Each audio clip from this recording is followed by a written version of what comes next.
What's up, guys? My name is Hamzah Berro, creator of the Talk to Me podcast. This is a podcast where I like to learn about people's lives. Today I have with me Ahmed from Wingfellas, the owner of Wingfellas. I met Ahmed because I was at my boy's smoke shop right next door, and he just walked in, and then you like knew it was me right away for Big House Reviews. Then ever since that day we clicked. I love this guy. This guy has amazing food. I love Wingfellas. I know I haven't done a review for you guys yet. I branded so much about you guys so much. I love you guys so much. And every event, my family event, we do the soup brawl, we do with you, we do like birthdays, we do everything Wingfellas, and I push you so much because I fucking believe in your product. You know? Alhamdulillah. Yeah. But so yeah. Thank you for having me. Of course, man. Thank you for being on here. And thank you for putting up with the setup. Yeah, it's all awesome. Good. This is all good. All right. Thank you for putting up with me at work. I know you came all the way over here to see me while I'm at work, instead of in this nice cozy studio or house they used to. Where your location, your home. Yeah, this is the future Taylor Wingfellas. Taylor Wingfellas. Coming in June. Coming in June. I can't wait for that. Location number 7. Number 7. Alhamdulillah. Alhamdulillah. Alhamdulillah. What's going on with you, man? One line, another day. Chasing chicken. That's my life. Smart. Chasing chicken. I like it. Chasing chicken. So what was one of the first businesses you ever got into? The first business, believe it or not, taught me. I was 8 years old, believe it or not, selling newspapers. Small. And I was being paid a quarter a newspaper. And this is in 1978. Quarter was a lot. A lot, yeah. And it taught me volume, man. It taught me quantity. I started at 8 years old with 54 houses delivering to, and adding more because I knew I'd get a quarter for every one. And by the age of 11, going on 12, I had the whole East Side. The whole East Side was yours. East Side. I grew up in Youngstown, Ohio. First of all, when I first came to this country, I was 4 years old, and we were one of the only Arabs, only Muslims in that side of town. And I got into the newspaper business, and it taught me a lot. What led you into doing that? Like your father pushed you into it? No. My father was always supportive of Allah Hamid. He was always supportive of me, me and my brothers. Like he used to always tell us, if you want it, I'll support you. But if you half-assing it, don't count on me to support you because you're not going all in. It's a valuable lesson. And alhamdulillah, taught me a lot. Oh, that's beautiful. Taught me a lot. What was your that was your first business? Was that your own business, or did you work for somebody doing that? Well, it was basically I was an independent contractor at the time, And the more I hustled, the more I made. So what happened after you were at 12ish? When I was 12 years old, that's when I found out that my dad had a deli in New York. Oh, you didn't know? He didn't tell you? I didn't know. He was partners in the deli in New York. And as soon as I turned 12 years old, he shipped me off to New York for every summer. Wallah. Every summer. He never let me stay a summer at home. From when I was age of 12. So it made you always work constantly. He never wanted me to be on the streets. Smart. So it taught me business. So when I loved it, and I remembered the volume. The more you sell, the more you make. And alhamdulillah. What do you think is better, volume, so quantity or quality? Quality. Quality. Quality will bring you quantity. Yes, sir. Okay. If you got the right product, people are going to always support you for that product. But if your product is just not cutting it, it's just like anybody else. They're not going to want it, right? That's true. So, and what gets me a lot about a lot of these restaurants, they go cheap. They start good, and they start good on their quality. They're doing it right, and then they start getting cheap. They start going with no-name ingredients. They just start making it cheap.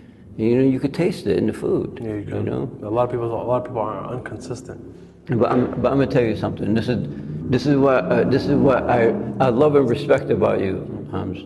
You tell it like it is. You tell it like it is. Me as a restaurant owner, I would want somebody. I'd love criticism.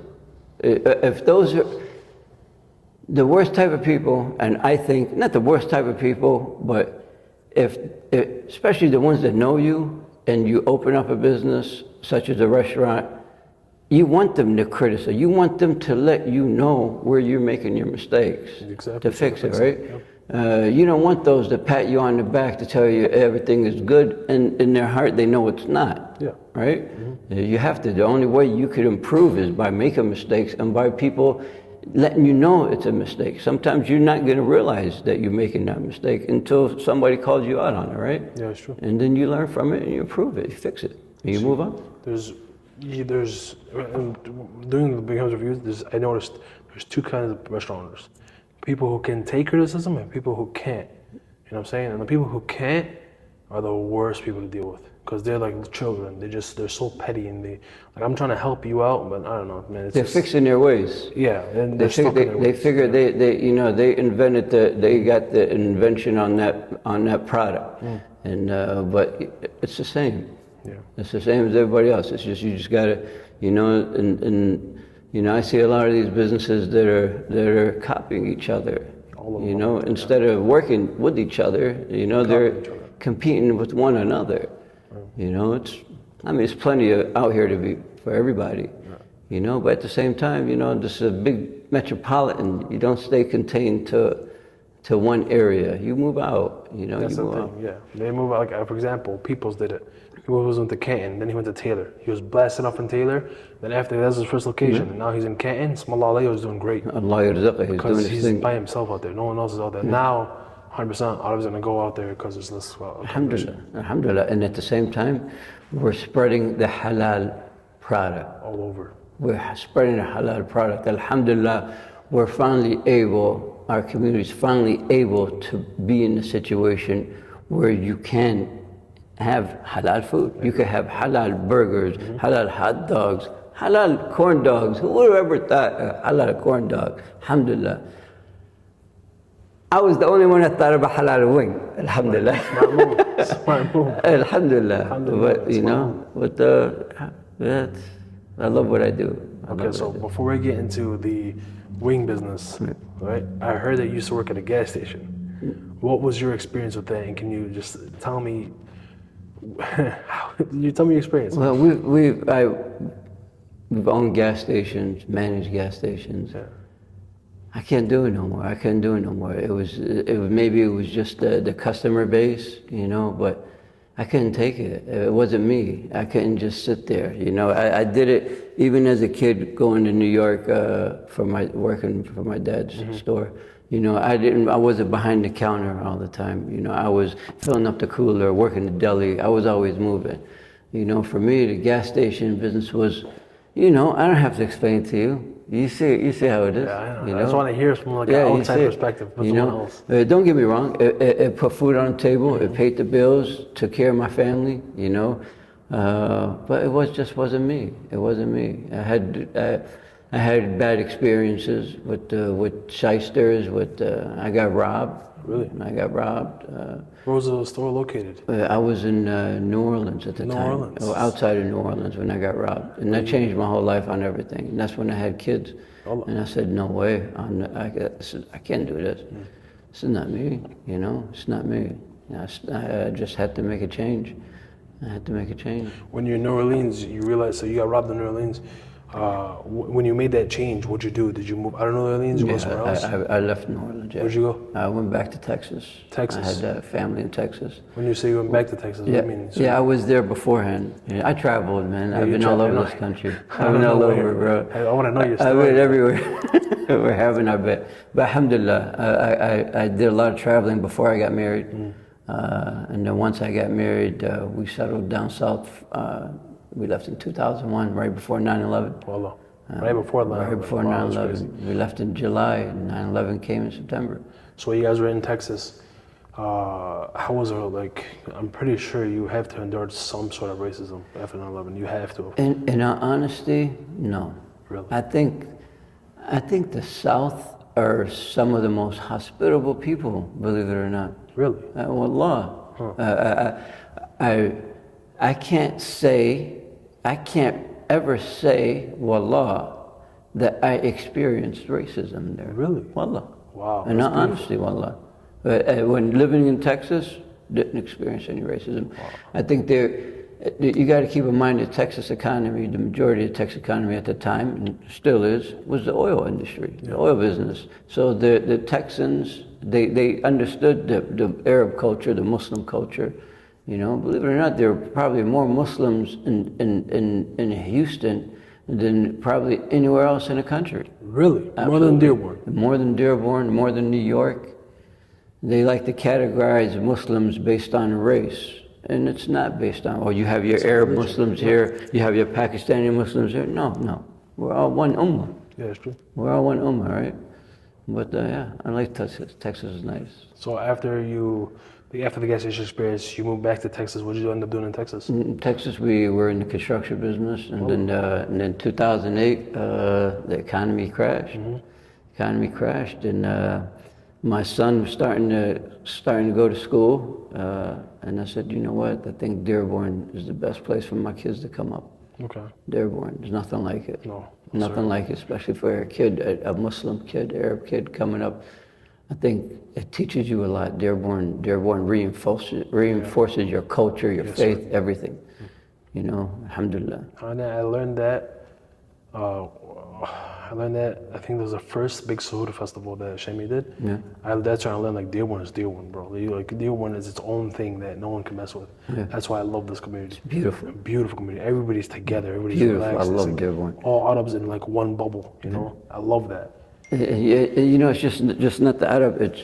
It's multicultural. I mean, I see it in my business. Okay, I see brothers and sisters of our Muslim faith coming from all parts of the world. Yeah, I've seen Somalian brothers and sisters come in, Senegal, you name it, Nigeria. They've come in. Alhamdulillah. Why? We have the halal wings. We have something that can't be. You can't. Nowadays, you'll find people that they're wings in everywhere, it now. but you specialize in wings. But I specialize. That's what I do. Like other people specialize in pizza and all this stuff. They experiment, and you know, but you can't experiment. You have to know what you're doing. Exactly. You have to know what you're doing. That's badass. Alhamdulillah. So after the gas station, after the construction, then you moved to Dearborn. What was your business then? You know what? When I came up here, in all honesty, when I came back up here, I was broke. You were broke. The economy crashed. It affected me just like everybody else. Prior to that, when I was in New Orleans, Hurricane Katrina took me down just like everybody else.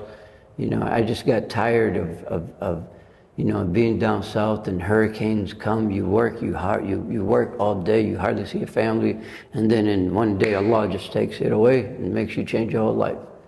And alhamdulillah. You know, and I thank him every day for all the problems he's put me through. Because he taught you lessons along the way. Everything was a lesson. I think everything is a lesson. And I knew coming up to Michigan was going to solve a lot for me, a lot for my family, reinforce our faith. Especially when our kids are going to school with people like them, similar to them. It reinforces them. Them. Like you ever see those kids who are like Arab, but they're the Middle Eastern, but they move to like a white area, and then they grow up with the white schools and then become whitewashed. That's what I was. Well, When you're a Dearborn, you're born in Fortson. Like I went to Fortson. That's instilled with me until the day I die. You know what I'm saying? I have al-Khay and all that stuff because it's Arabs. It's all they are, you know. But like that's beautiful. Like, that's all I have my kids raised here. You know. Yeah, me too. I always wanted my kids to come from Dearborn. Alhamdulillah. So what? After you came here, right? And you said you were broke. What did you end up doing? You know, I was doing cameras. I was doing installing cameras. I knew that work. I did some construction work. You know, it was at the time. You gotta keep in mind, everybody was hurting. The economy crashed. Houses were, you know, people were losing homes. You know, it's tough. And then 2012, or 2011, 2012, during the football season, my son Ahmed. Ahmed Jr.? Yeah, Ahmed Jr. He was a Saints fan. Saints, okay. He was a Saints fan.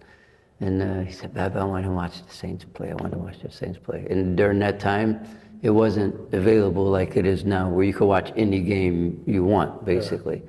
So I figured, where can I go? They didn't have it in this market. They didn't air it in this market. It was the Lions market, right?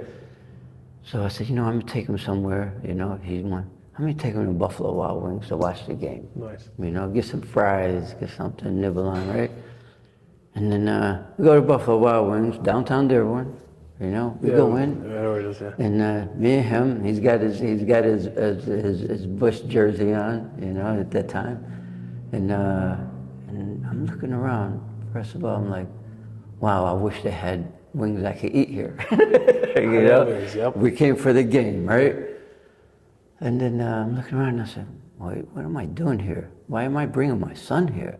You know, I'm looking around, people are drinking. I said, no, It's bad influence. this is horrible influence. Yeah. So we're leaving, you know, and he's like, Baba, I want to watch the game, but I'm telling him, you know, yalla, let's go. Get into the car, you know, and he's upset. He's sad, you know, right? He's a kid, right? He wants the football game. Yeah. And right then and there, I said to myself, man, there has to be a place, man. Why can't there be a place where someone could just take their kid to watch a game and eat some halal food? Exactly, yeah. Right? And then I started thinking from there on, I said, wings. I always wanted to do wings. I grew up with wings in Buffalo, I did New York. Let me do wings. I've always wanted to do this. And the Wingfingers was born.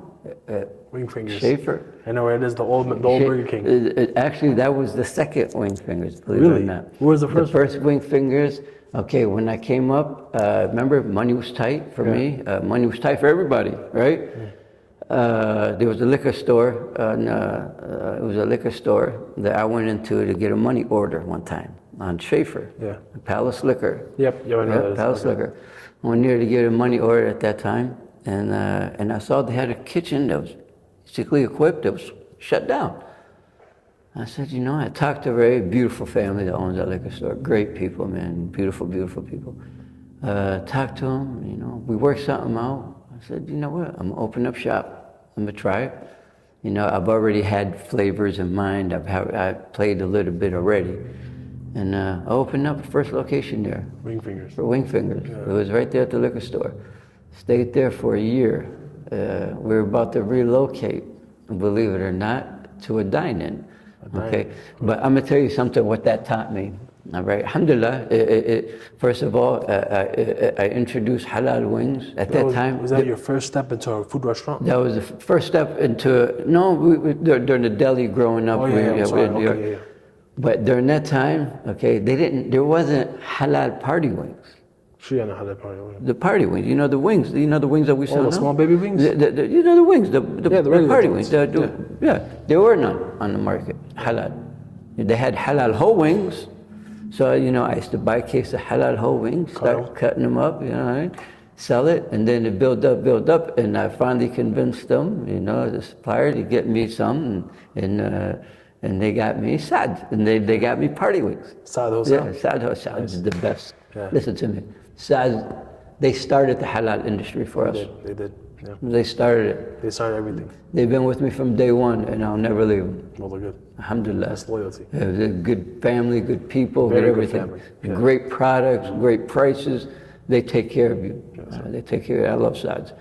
Yeah, but I ended up started doing it, and then the year came up. I wanted to try it for a year. Either I make it or break it, right? This is all in the liquor store? In the liquor store. Okay. Okay, and at the same time, believe it or not, at the time, it taught me a lot. All right, it taught me a lot. I take everything as a lesson, good or bad, it's a lesson. Mm-hmm. All right. We had great steak subs, great wings. Yeah. All right, but I'm in a community where 95% are Muslim. Yeah. All right, and my customer base were probably 5% Muslim. Why? It was a liquor store. No one wanted to come into a liquor store. Smart. Right? Yeah. And I didn't think that through. I figured it worked down south, different concepts, it should work here, But alhamdulillah, I built my base with Ford at the liquor store. Nice. Built my base with the non-Muslim. Yeah. Right? And then there used to be people they used to call order, but that's when curbside started for me. Really? Oh, you the one first sucker. You can say it. I didn't call it curbside. They would bring it out to me. I can't come inside of a liquor store, This right? is all like 2009-ish, 2010-ish? When is this, like 2009, 2010? No, this is, 2000, 2011, 2012. First time curbside. You know, I used to take it to him outside. And I said, why don't you come in? Why don't you come in? It's a liquor store, it's a liquor store, it's haram. That's right. I said, brother, you can't be a hypocrite. You go to Myers, you go to Kroger's, you go everywhere else. It's like going to a gas station, because even though they say lottery, Yeah, but you know, I respected that completely. That's my faith. I've respected it completely. And then after the year, I was looking to relocate to a dine-in. Let me set it up. I tested the market. It's good. It could work. It could work for me. There's a restaurant. It used to be called Fifth. It was a bar. Fifth Avenue. Fifth Avenue bar was on Michigan Avenue. I forgot the cross street. It's Sana'a restaurant now. It's a Yemeni restaurant now.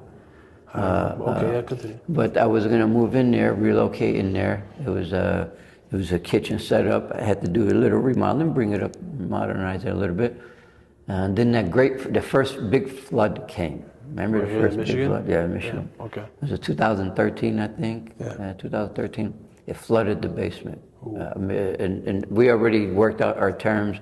We didn't sign the lease, but I knew the owner. Yeah. We worked it out. You know, it was going to work out good. The flood came. He had about 3 feet of water in the basement. And I told him, and I learned my lesson from hurricanes down south, that water, you got to get it out fast or it's going to cause black mold. Yeah. And he didn't want to listen to me. He wanted to go the cheap route instead of the fast route. Came back a few weeks later to see how things were progressing. Came in, the whole basement, everything was black mold. Walked away from it.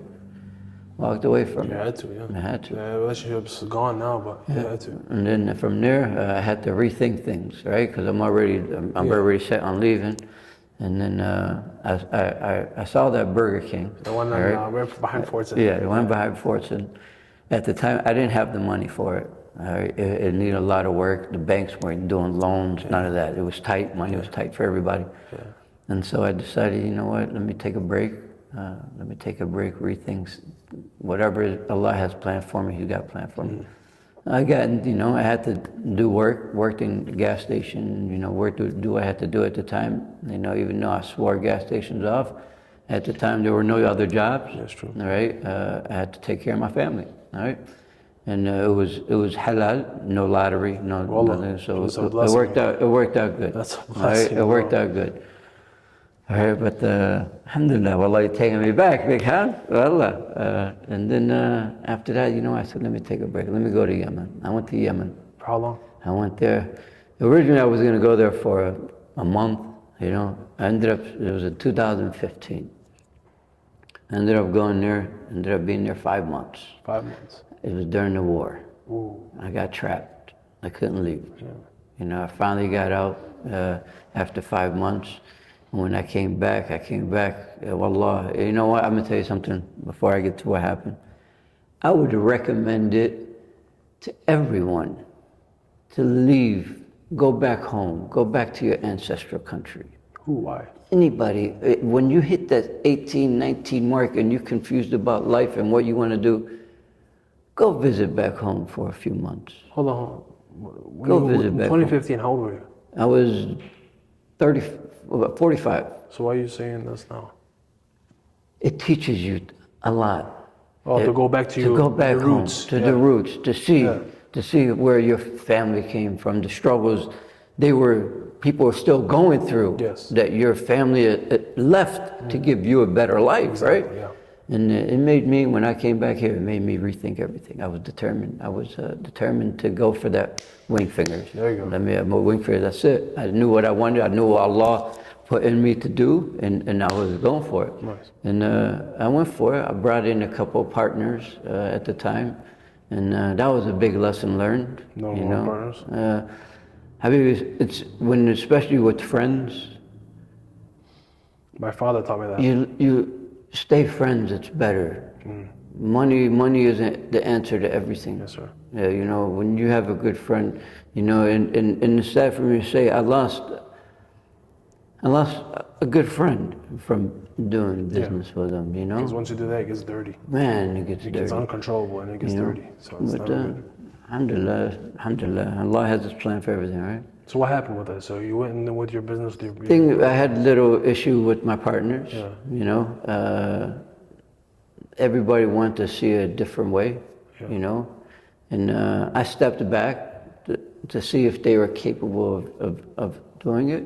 When I stepped back, it caught on fire. The business caught on fire. Wingfingers. So hold on, it was open. Yeah, I remember it caught on fire. we're- When I went inside, can we talk about that? Yeah. When I went inside, bro, everything was miscolored. Like all the seats were miscolored. Everything was like original from Burger King, like the day one they opened. You know what I'm saying? Yeah, we They said. had to. Yeah.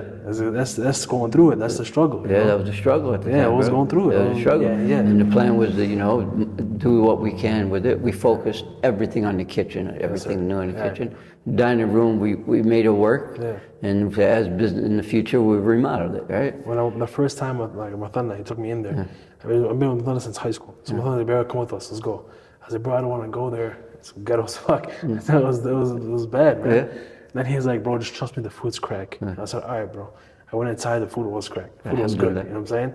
He said, how do you think about it? I'm like, bro, it's delicious. I love every second about it. We smashed the whole, bro, we had like 100 wings. We smashed everything, you know what I'm saying? We're big. I'm not even lost weight now, but Alhamdulillah. yeah. But man, we smashed all of it. Yeah, Wingfingers But so what taught me a happened? lot. Huh? Wingfingers taught me a lot. It's good, bro. It taught me a lot, though. Wallah, it taught me a lot, man. I'm gonna tell you something. I thank Allah more for not what He blessed me with as far as success, but the failures in life. That's where you learn your lessons the most. Alhamdulillah.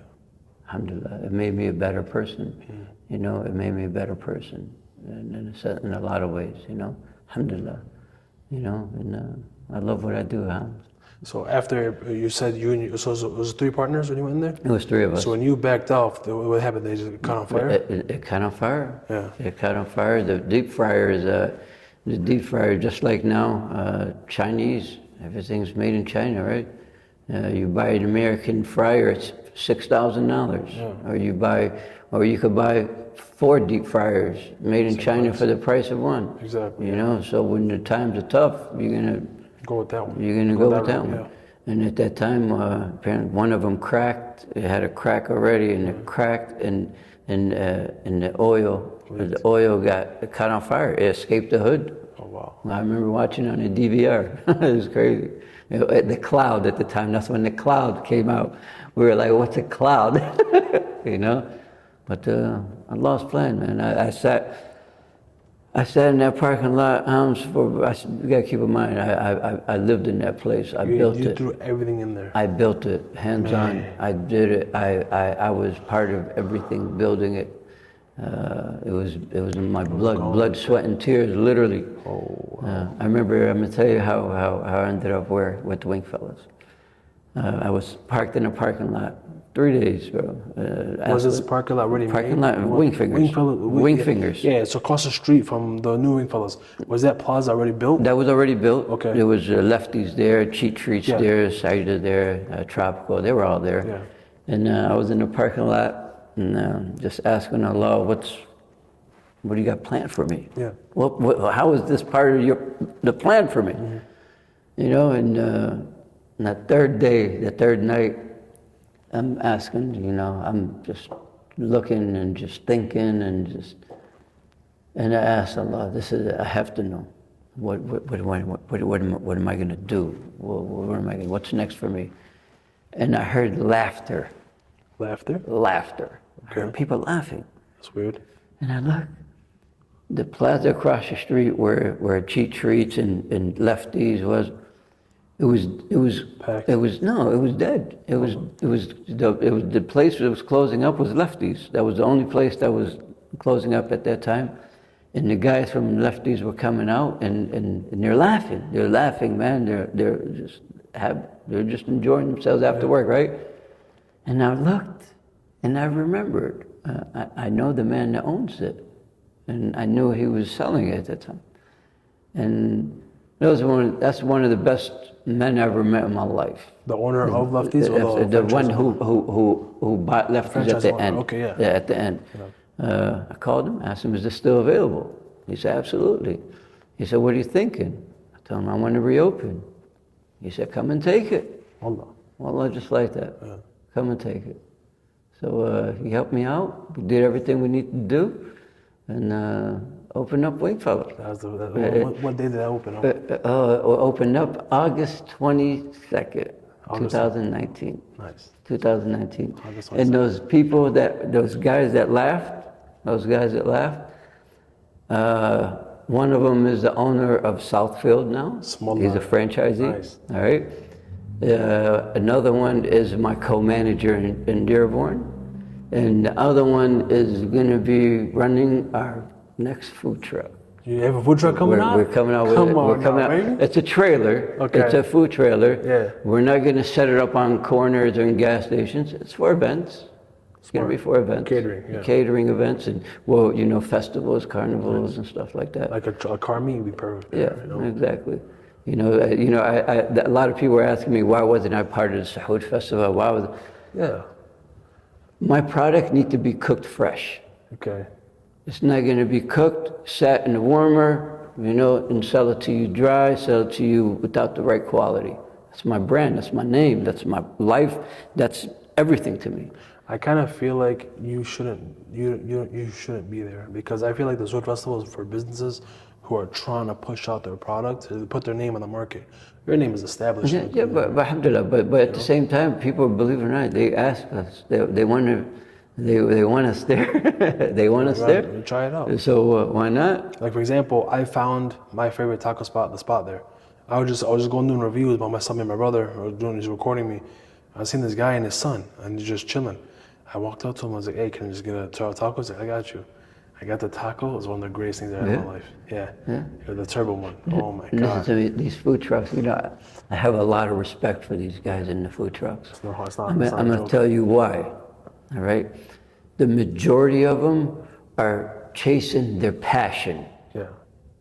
They're not chasing money. Yeah. If you're chasing money, you're always chasing. Mm-hmm. You're always going to chase. Your quality is going to go straight down. You're always going to chase. But if you're chasing your passion and you believe in what you're doing and you love doing what you're doing, it's going to show in your product. It's going to show in your product. And that's going to make you grow. Now a lot of these food trucks are amazing, man. The Spot's great.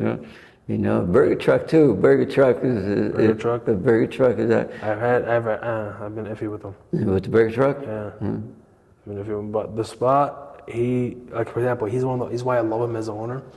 When I got reviews saying that he was bad, I called him out for it. And then right away he called me up. He's like, "Hey, come through now." Saw that. He said, "Tell me what's wrong with it." And then when I did it with him, he understand what's wrong with him. His boy did the remediation, and I sent my other boy. Okay, but look, it gets to my point. Okay, no one told him. Yeah, no one's gonna know. No one's gonna tell him. Exactly. They're gonna tell him when it's good, but when it's bad. People are going to put in reviews instead of just sitting with the man and tell him, listen, I love your product. Something's wrong here. You got to fix it. All right? Yeah, that's true. That's how it should be. You support the man. He's all in. That's his life. All right? It's his life. Throw a lifeline at him. That's lifeline right there, yeah. No, throw a lifeline at him. So I try to help him out, Yeah, you do good, believe it or not. Listen to me. I'm still waiting for you to do a review. I want to try your pizzas though, but I've been hearing so much about your pizzas. All this hype. Yeah. The pizza we have available at our Wyandotte location. Wyandotte location. We have pizza, and we're going to have pizza in our Flint location. Flint's opening up. We're opening up Flint. We're doing the soft opening the end of this month. Wallah. Flint is nice. Dine-in, pizza, full menu. It's nice. It's going to be nice. I like this. Smell like you popping out here left in here. I'm spreading our wings. There you go, baby. Spreading the halal wings. Let me tell you something. We take advantage. We don't realize what we have now in this community with halal food. Yeah. When I lived in Texas, and my wife was pregnant with our first child, with my son, she craved tabbouleh. You hear me? Tabbouleh in Texas. There was some available, hour and a half drive, So I'm there, I'm gonna get tabbouleh, I'm gonna get the kebab, I'm gonna get it right? Hour and a half.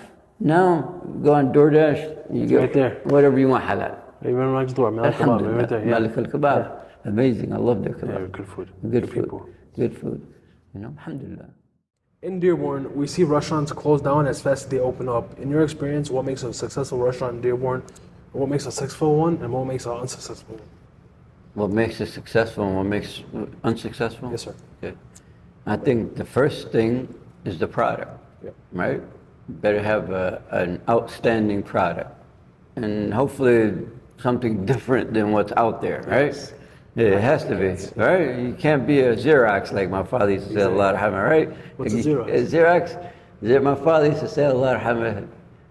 Arab are like Xerox. They should call us Xerox. Xerox was the first company to manufacture and come out with copy machines. Oh. They said we should be a copy. We just copy. We copy each other instead of work together. Okay. Yeah, and Xerox. it is what it is, But you have to be creative. You have to come up with your own niche, right? Your own niche. Don't improve on somebody else's niche.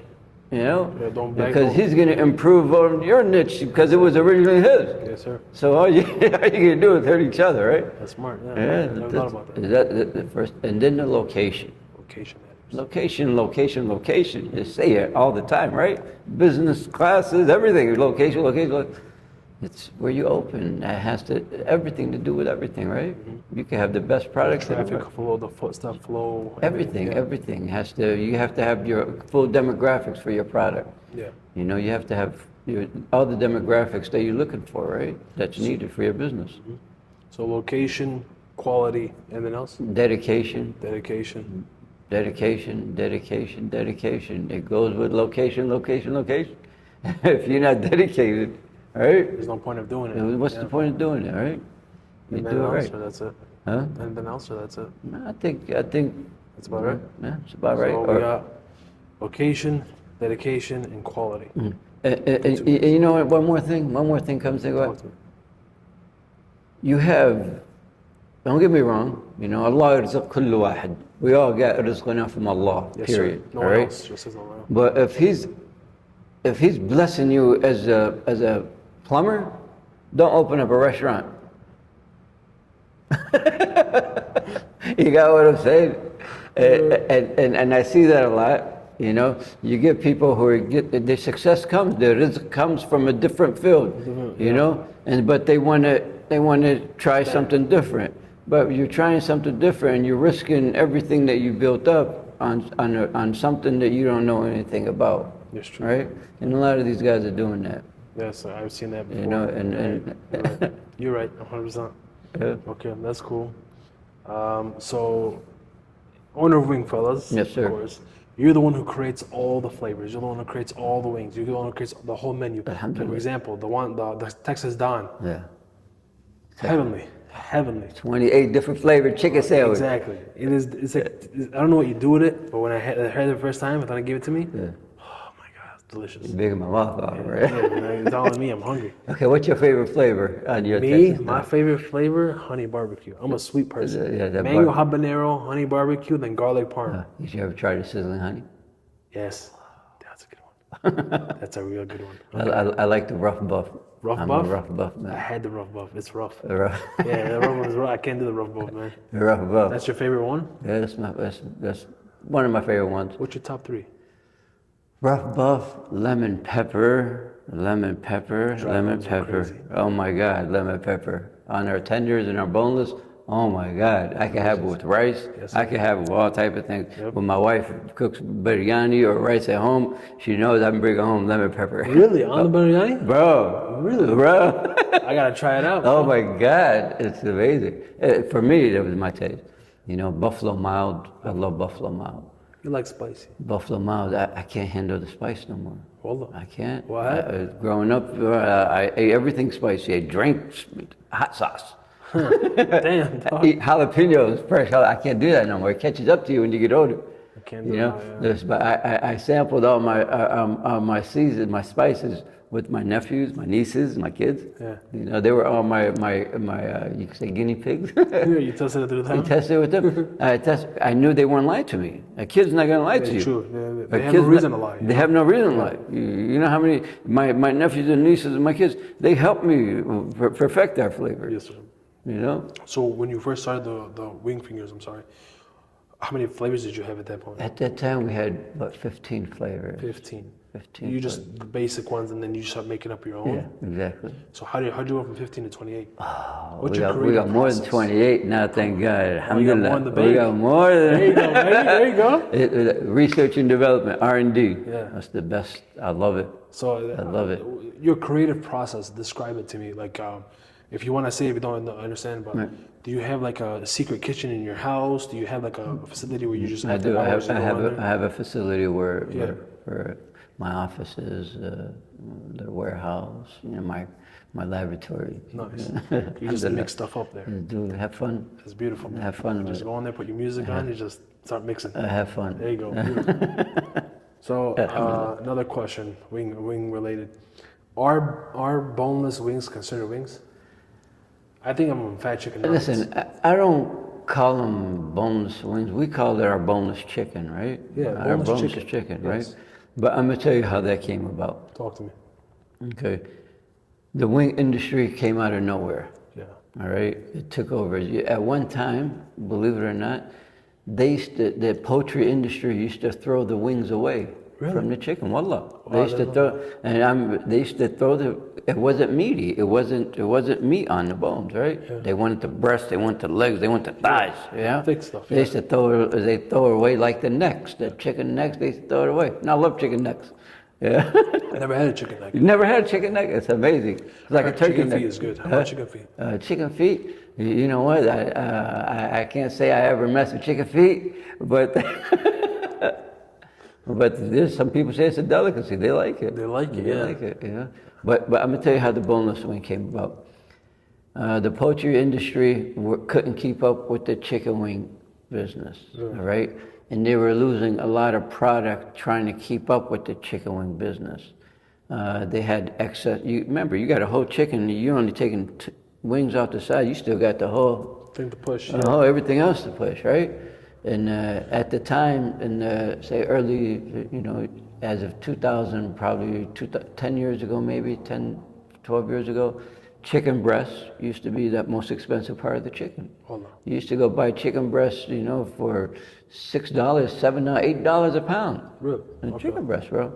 And then once there was an abundance of chicken breasts because they're trying to keep up with the chicken wing industry, this new industry, they made a deal. They made a deal with the big guys. At the time, who were the big guys? Buffalo Wild Wings, Yeah. right? Buffalo Wild Wings were the big guys. They were the only wing chain around at the time. And then came Wingfingers. Yeah. Wingfingers was the second wing chain. And the first halal chicken wing chain. But alhamdulillah, and then they made a deal. If you want us to keep up with the chicken wings, you have to do something with the rest of the chicken for us. So they tenders. So they made a deal with the industry, with the big guys, start selling some of the chicken breasts. So they start selling chicken breasts as boneless chicken wings. Smart. It's the main because if not, they were losing the product. They were throwing it away. They didn't want to dump it on the market and it kill their business. Exactly. So for So you, what sells more? I never knew that. I had no idea that. I just thought something like it's a side money. I never knew that's a whole industry based off of that. Yeah, it affected it. The chicken wings affected the sale of everything else. That's why leg quarters are so cheap now. That's why breast is cheap now. What do you mean? It compared to how the pricing of poultry was before, 10, 15 years ago, the wings were the cheapest item from the chicken. Now it's the most expensive product. That's what everybody wants. Yeah. And right now, believe it or not, we're dealing with the chicken shortage. The media, the news isn't saying anything about it. There's a chicken shortage right now. Really? There's a chicken shortage. A few months ago, the poultry industry in the United States, they killed millions of chickens What? of fear of bird flu. Oof. and it's a production line. You got to remember, it's a production line for them, right? So they killed off a month or two of product.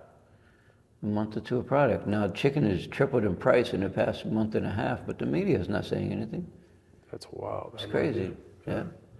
Chicken wings in general has tripled in price. I remember last year they were high, and then you had to double them last year because there was a shortage. It was bad. It was beyond a shortage. It was the way they were doing it. The industry was doing it. It was the chicken at that time. In a 5-month period, it quadrupled in price. It quadrupled in price. Yeah, I know. Remember telling me. And then it doubled in price. Whoa! So 6 times price. Every wing for 5 months straight, every wing that was being sold was at a loss. Really? Wallah. Wow. It took a You can only higher the price so much. You can only sell, people drive away, you know. Exactly, you know. So, and at the time, as my father, Allah yarhamah, used to say, they were hitting us with rasas, with bullets. Wallah. Instead of just, you know, Rocks. hit them with a bomb, end it. They were just giving us 5 cents a pound increase, 10 cents a pound increase, 5 cents of. You can't keep up. How are you going to keep up with those increases? You know. I wonder how like the big chains like B-dubs. I wonder how like they go up on their prices too. I'm gonna tell you, B-dubs. Wingstop, I'm gonna tell you these big guys. Okay, these big guys. They don't push their chicken anymore. Because they sell the beer. Their money is in their sins, in the haram, in the alcohol. That right? makes sense, yeah. That's where their money's at. You know, they're hoping you come in there and get drunk and not realize that their food isn't the greatest in the world. Right? So that's what they mean. That's what it's like a sports bar. They have TVs everywhere. They have liquor everywhere, beer everywhere. Exactly. They even have a lottery machine there. Yeah. The betting, you know, all that's there. It's a genius move. It's all bet in one. But all the haram that you need to win, huh? Exactly. all the money, the main money makers are all haram. So you have to find your way another way, you know. Yeah, you have to.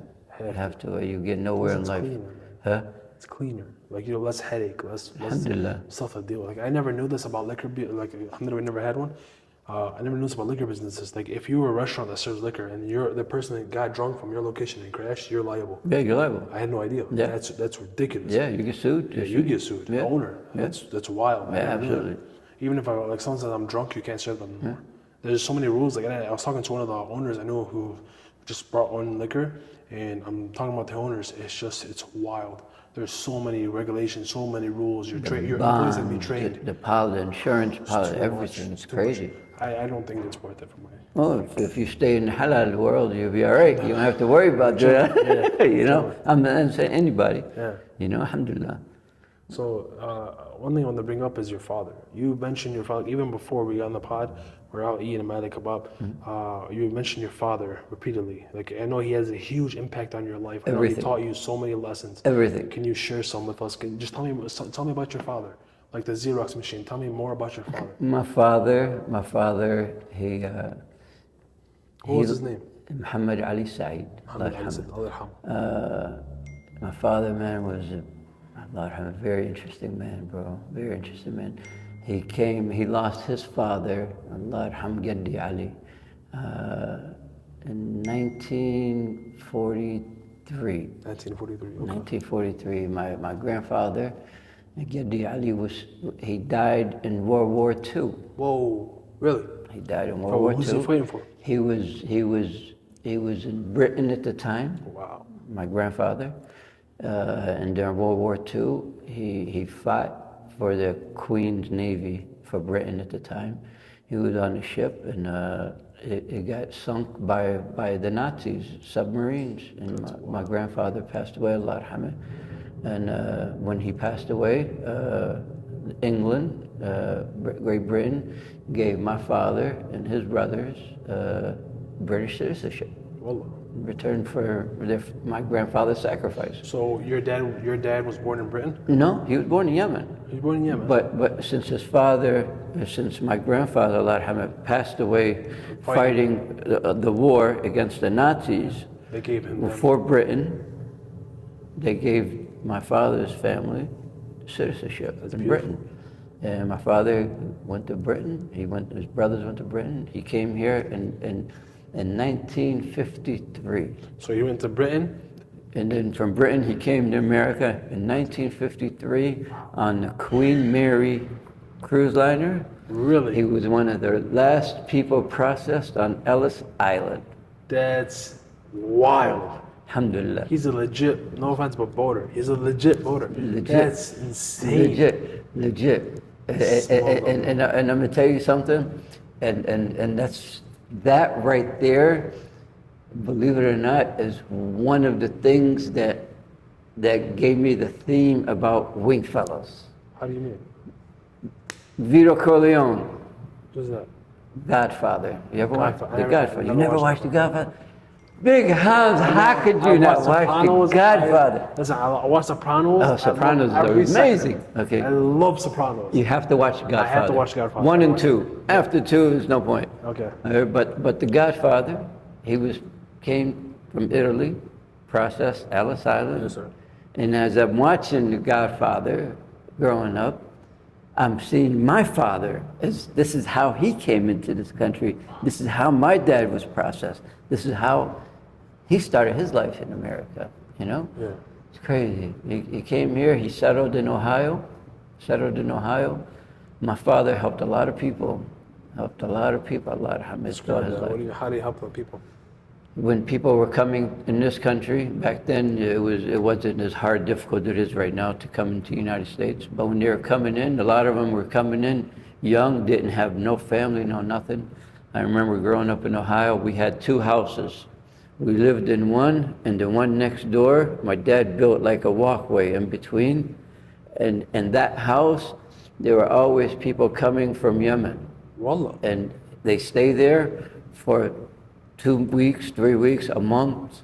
And as they're staying there, my father is lining them up work in New York, in California, in Michigan. How does he have connections like that? Habibi, those old timers, they were like this. They're together. I wish these generations, my generation, I wish we had the respect, the loyalty of just just one of their fingers. Wallah, they were tough. They helped one another, you know. They helped one another. Watch each other's backs. They had each other's had to. backs. Yeah. Had each other's backs because they knew it was tough times, man. That's You wild. know, he opened up the door for me for a lot, man. Taught me a lot, alhamdulillah. Tell me some stuff. What did he teach you? What are some lessons he I'm taught you? gonna tell you the one thing that growing up in Youngstown, Ohio, there weren't. Remember, I was one of the few Muslims, Arab, and all my friends were Christian, and you know, all going to church. You know, at that time there was no mosque in our community, right? And I asked my dad as a kid, you know, my mom prayed, you know, I'm not gonna say that I went to Islamic school, there wasn't nothing available for us at the time. You know, my mom did what she could, my dad, when we saw him, did what he could. But as I got older, I always knew I was a Muslim. My dad, he was everything to me. He was everything. Oh yeah, and when I asked him, I said, Abba, Allah yarhamak ya Abba. I said, Abba, I know a Muslim. I know about Allah. I know about the Nabi Muhammad Allah sallallahu. But why aren't they Muslim? Why do they have a different religion? Different religion to us, you know? And he broke it down to me like this. And you can't get any more simpler than this. Tell me straight. There's 3 major religions, true religions, real religions. Yes, sir. And it's Christianity, Judaism, true Judaism, not Judaism. True stuff, yeah. In Islam, Muslims. He said, you take them in a 3-sided pyramid. Each one has their own side, Yeah. right? Each one has their own belief.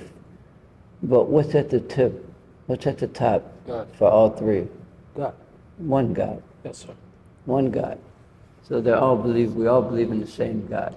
Just different methods of believing in that God. Yes, sir. And that basically set it up good for me to give me a clear understanding, you know? Yeah. You know, I came up. It was tough. You gotta keep in mind, you know, people picked on me because I was different. It's true. Yeah. I was different, right? And I'll never forget this. Okay, growing up in Youngstown, Ohio. Before I interrupt you, said Texas wasn't racist. Was Ohio racist? Ohio, yeah. Okay. I'm gonna tell you, I experienced desegregation of the schools. Really? I experienced desegregation of the schools. Delve into that. It was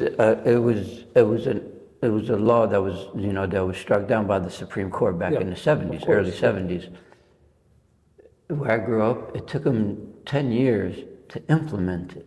Oh, so even it was you and black kids were all At that time, where I lived on the east side, it was all minorities. Yeah. It was all African Americans, Puerto Rican, and Arabi. Yeah. There was a couple of us that were Arab. You know, there was a few, you know, Caucasian or white kids, whatever you want to call them. You know, and we're all good. I mean, we're all family, right? We're all kids. No one knows nothing. No one knows race. Kids always chilling. Yeah, bro. We knew race. We didn't know race. We knew names. Yes. We knew friends. We knew neighbors. We knew, you know, as a kid, you're introduced to all that, right? Kids You're are taught that. normal. Then the parents teach you racism. Yeah. Well, my sixth grade, after sixth grade, seventh grade, we're going to middle school. All right? Part of the desegregation law, we don't know all this, we're kids, right? Yeah. They closed down the middle school on our side of town, all right? Okay. And they, or is it desegregate, segregate, whatever. Segregate, yeah. They start busing us. They wanted to bus us to the south side of town, which was all white. All right. But again, we're kids. We don't know. Yeah. All right. Seventh grade, first day of school, dressed up, everybody ready. You know, getting on the school bus. Never been on the school bus. First time on the school bus because we all walked to school. It's close, right?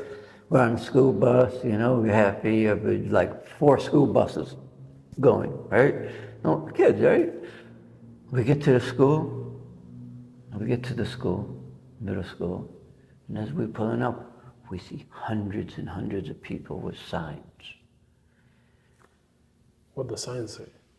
I can't even say what they said. Just give us a hint. It's racial slurs? Racial slurs. Sand, N-word? No, they didn't. No one knew what I was. Really? You know, everybody thought I was Puerto Rican. That's how the name Rick came about. And that's where that came from, Ricky. Yeah. Okay, yeah. You know, everybody always thought they never guessed in a million years I was Arabi. They always thought I was Spanish, Puerto Rican, like, you know, like everybody else that weren't black, that weren't African American. But when we got there, man, we're kids, man. We don't know. You see parents, adults with signs.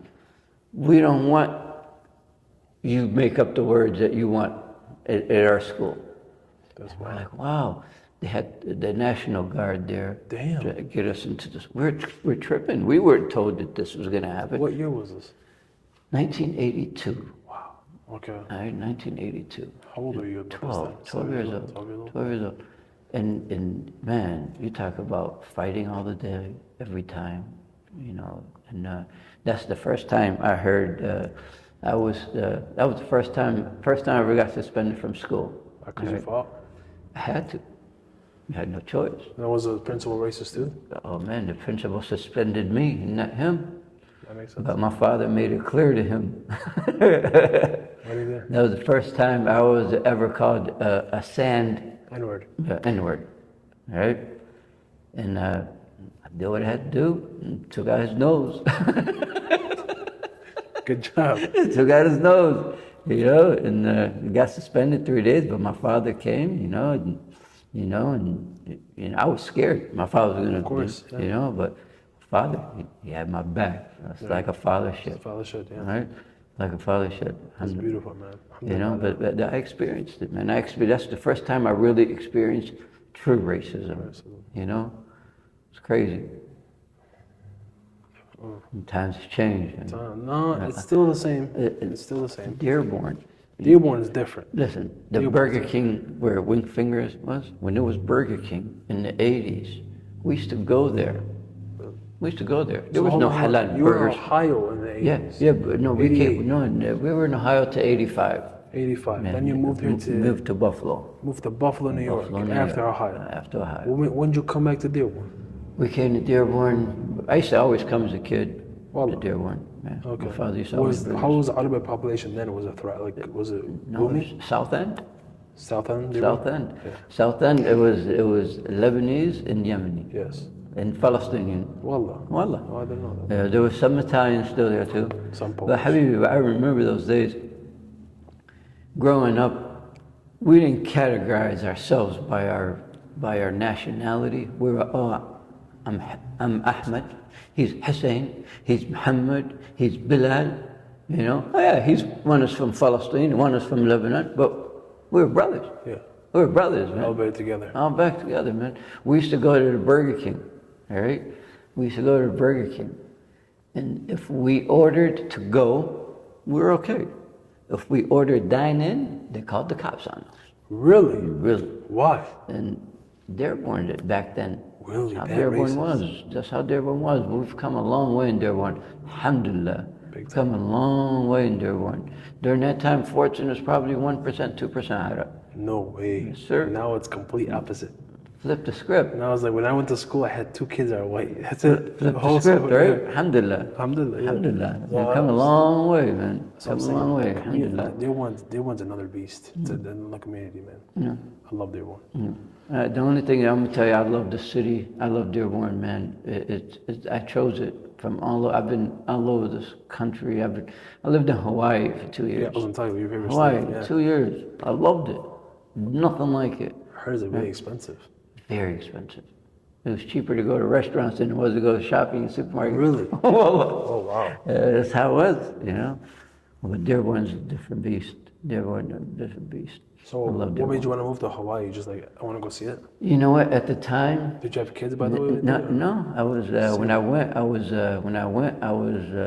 was 19, going on 20. All right. I had a store at that time. I was partners with a friend of mine at that time, Ahmed Ali House. We call him Allah Arhamah, my true brother, bro. He passed away not too long ago. And we were partners, you know, but like I said, business and partners, Never works out. it never works out. But we broke off in good terms. So you guys were partners in Hawaii? We were partners at a store here in Wallah. Detroit. And it got to the point where we were just clashing as partners. And, you know, we sat down, you know, as brothers, and decided either I buy you out or you buy me out. Yeah. You know, he bought me out, alhamdulillah. I wasn't mad, you know, and I was 19 going on 20. I had a good chunk of cash with me, you know. And I said, let me take a break. Let me go on vacation somewhere, right? So I left. I'm at the travel agent's office in the Dix, looking at the map, you know. And he knows my dad, you know. Looking at the map, he said, where are you going? You going to Yemen? I said, no, I'm not ready for Yemen yet. He said, where are you going to go? I said, I want to get away from Arab for a while. Smart move. Allah. He said, where are you going to go? And I'm looking. I said, Hawaii.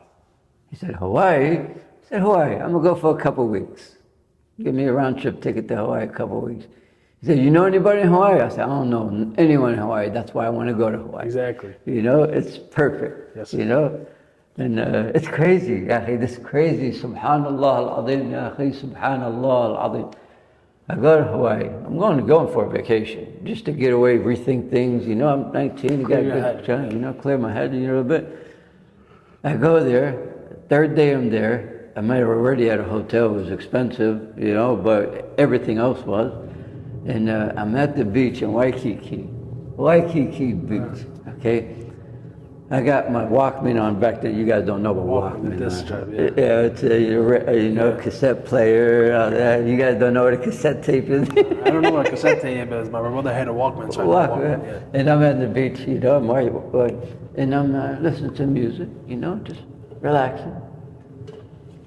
And I look and I see 3 guys walking. Towards you? No, they're walking towards me. You know, they're just walking on the beach, but they're walking towards me. And one of them keeps looking at me. And as they got closer, I said, these guys are Arab. Arab? You could tell Arabic. We could tell our people Yeah. a mile away. And I'm looking. I'm like, man, they look straight Yemeni. And then they're talking. They're looking at me, and they start walking towards me. I'm like, oh man, I don't need this. If they walk towards me, I'm gonna start talking to them in Spanish. I'm gonna tell them not. Yeah. Right? I'm like trying to get away from my own people, believe it or not, just to get away from them for a break or something, right? Walk up to me, and the guy that started talking and whispering and pointing at me at first, he asked me straight up, are you Walad Mohamed Ali Saeed? How? Look at the goosebumps. I still get to this day. Bro, when you talk about every hair on my body just were like a cat. You know how the cat go like this? I'm not gonna deny my father. Yeah. Yeah, alhamdulillah. Who are you? Yeah. Huh? His father was helped by my father when he came into this country. You hear what I'm saying? Small world. Small world, bro. Small world. You talk about small world, and they're, we start talking, and they're like, I was like, what do you guys do? They said, oh, we work on the cruise ship, over here, we got a house over here. Come, while you're here, get out your hotel, come stay with us. I said, khalas, let me go with these guys, see what they're about. Bro, you talk about they had a house in Hawaii, in Aiea Heights, it's called. It's the top of a mountain, and looking down from the backyard is Pearl Harbor. Really? Beautiful. You talk about, you can see the USS Arizona underneath the water. Wow. All right? Mango trees in the background, mangoes like size of watermelons, bro. And they had a setup there where like 30 guys were renting this 4-bedroom house for $2,500 at the time. Wow. All right? And each guy, they all worked on the ships, merchant marines in some form. But while they're away, they always contributed their share towards the house, $150 a month towards the house. All right, so whenever they got off, they had a place to stay, right? Exactly, yeah. So they, I stayed with them for a little bit, and then I went with them to the cruise ship where they worked at, and I was like, wow.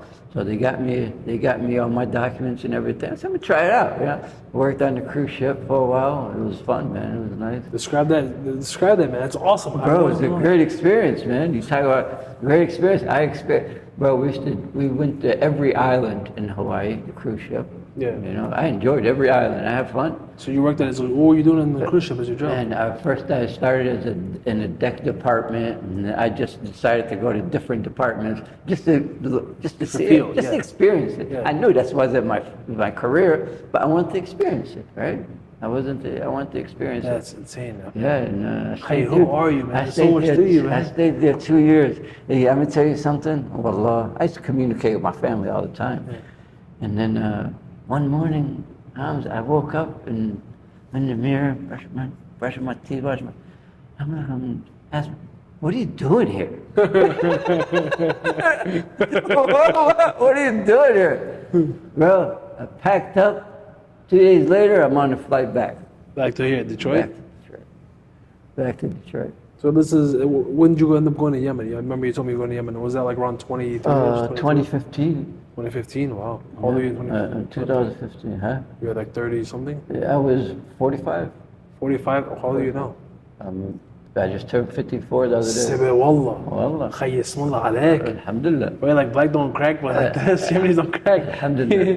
Ismullah alaik. I thought you were like 44-ish, 45-ish. Alhamdulillah. I'm going to tell you what I learned. It's what you feel, man. That's it's crazy. what you feel. If you want to feel like you're old, you're going to be old. If you want to feel like you're sick, you're going to be sick. I wake up every morning, alhamdulillah, bismillah. I feel good. I feel young. Yalla, let's go out there and get it.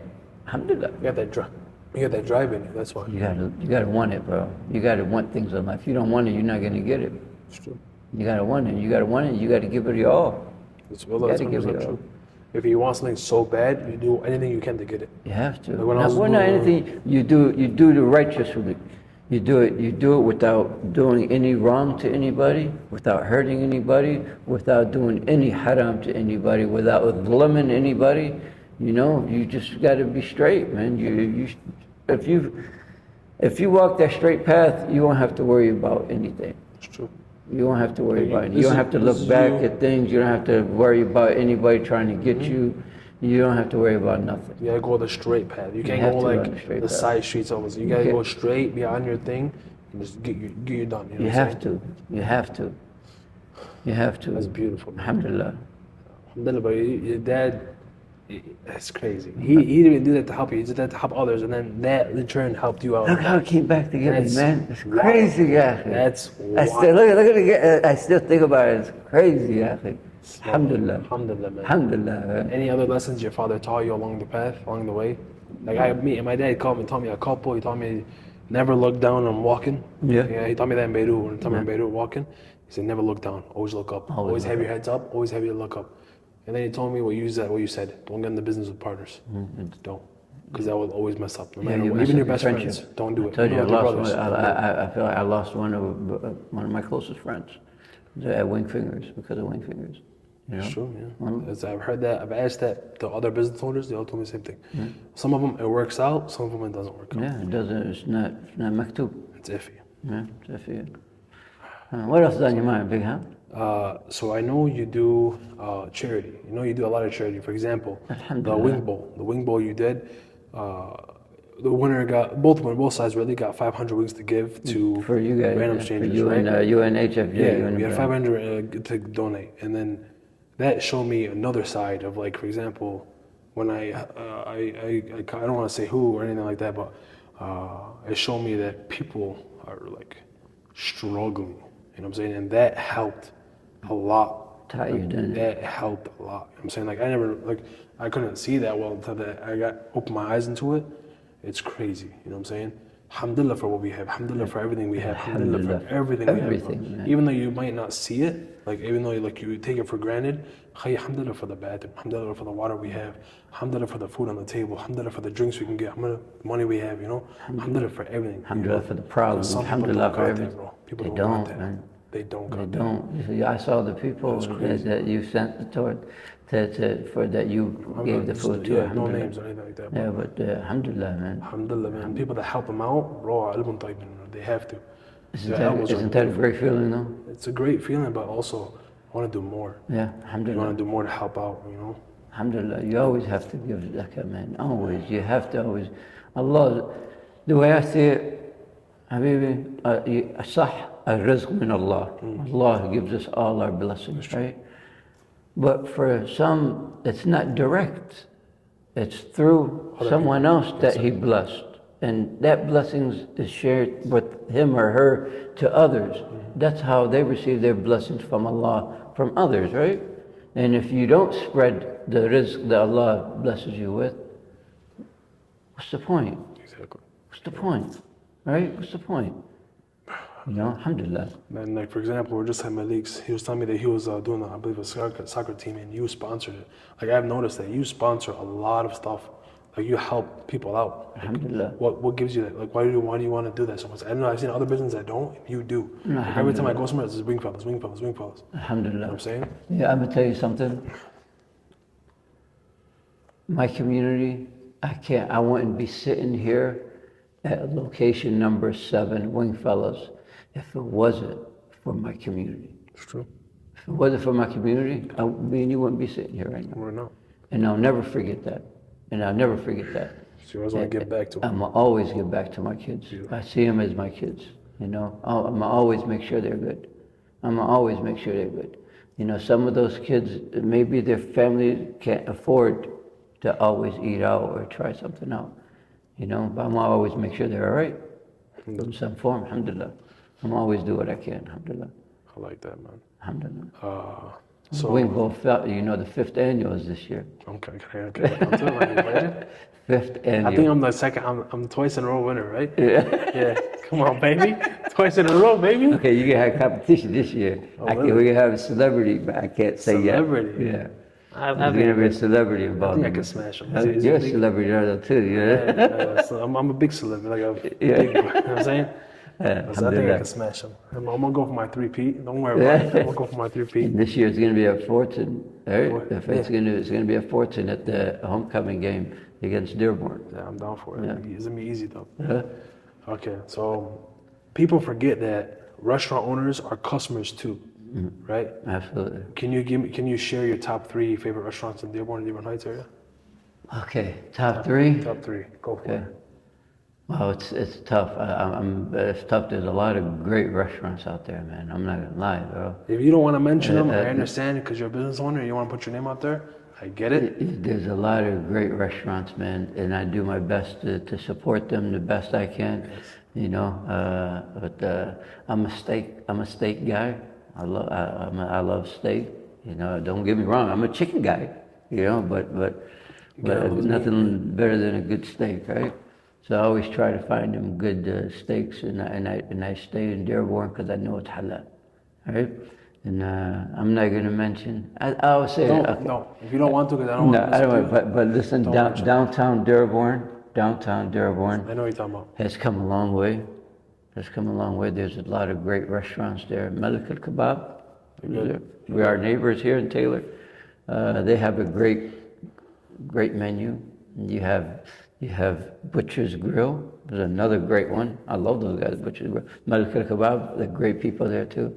You know, Shiva's. I love going to Shiva. You know, there's a lot. Nothing like Qahwa House for me though. After at the end, Qahwa House is Really good.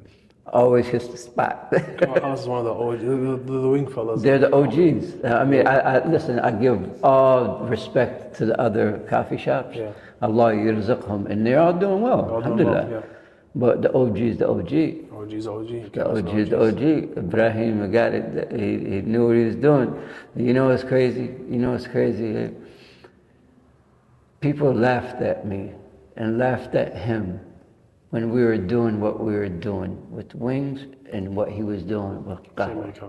Now They thought we were crazy, but we followed our path. We followed what Allah had planned for us. We just stayed with it. Now, mashallah, look at Qahwa House. now he's the number one Yemeni coffee. In the country. Listen, and what a great family, what a beautiful family. He's such a good man. His brother is a good man. All of them, good people. All good people, yeah. They deserve it, alhamdulillah. Allah, they deserve Allah yirzaqhum, man. Allah yirzaqhum. Well, that's beautiful. Yeah. Any closing remarks? Huh? Any closing remarks? You know what? I'm gonna tell you something. I'm not a political guy. But I just want to say one thing. Please be careful. I'm gonna try, okay? And this is going to my community.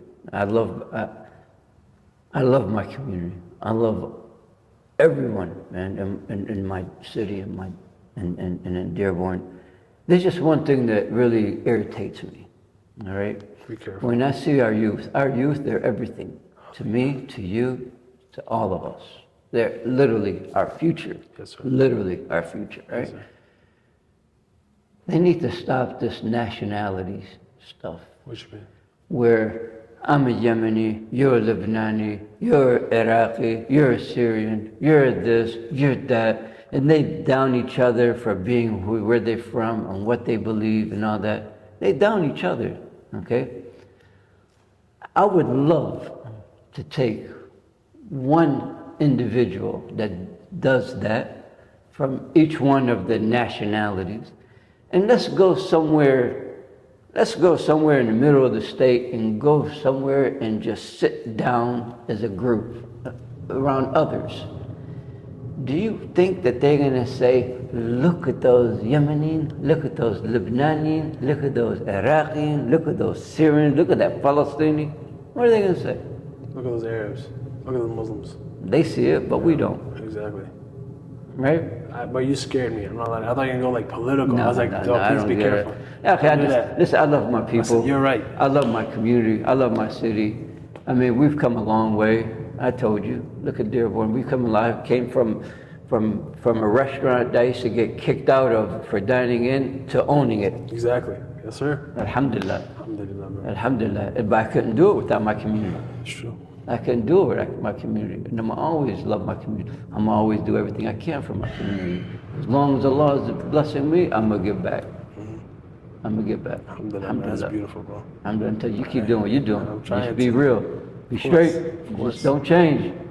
Wallah, you listen. I know there's a lot of people that get mad at you for being you, but you know what though? All you trying to do is help them. They don't see it that way. You gotta laugh. Somewhat. You know, I got death threats last time. I got recent ones. You got death threats?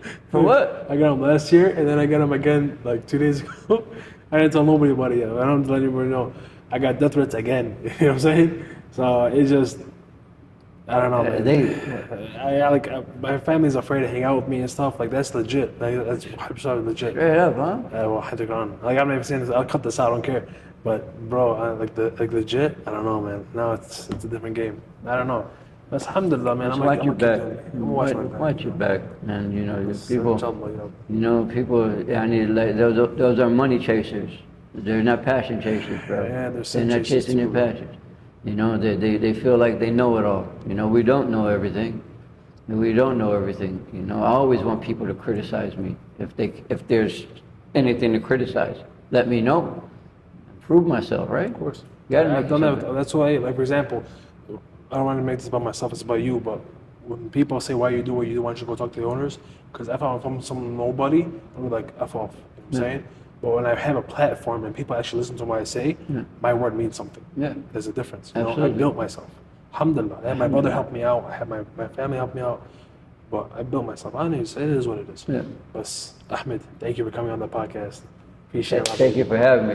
I never thought I'd do an interview with anybody. Thank you for coming on my pod, man. I appreciate it. Well, alhamdulillah, I'm glad to be here. Just keep doing what you're doing, man. Allah is and do your thing. My baby, thank Do you. your thing. I can't wait for our review. I can't wait to see this place popping up, bro. I'll be your number one customer. Yeah, Taylor's gonna be nice. This location's gonna be nice. Beautiful. We're gonna set it up a little differently to educate people more on the Wingfellas, on our theme. I like Right? it. It's gonna be fun. It's gonna be fun. And it's always fun to spread our halal wings. Yes, sir. It's always fun. That's my baby. Thank you, brother. It's a pleasure, Allah. It's nice. Fuck.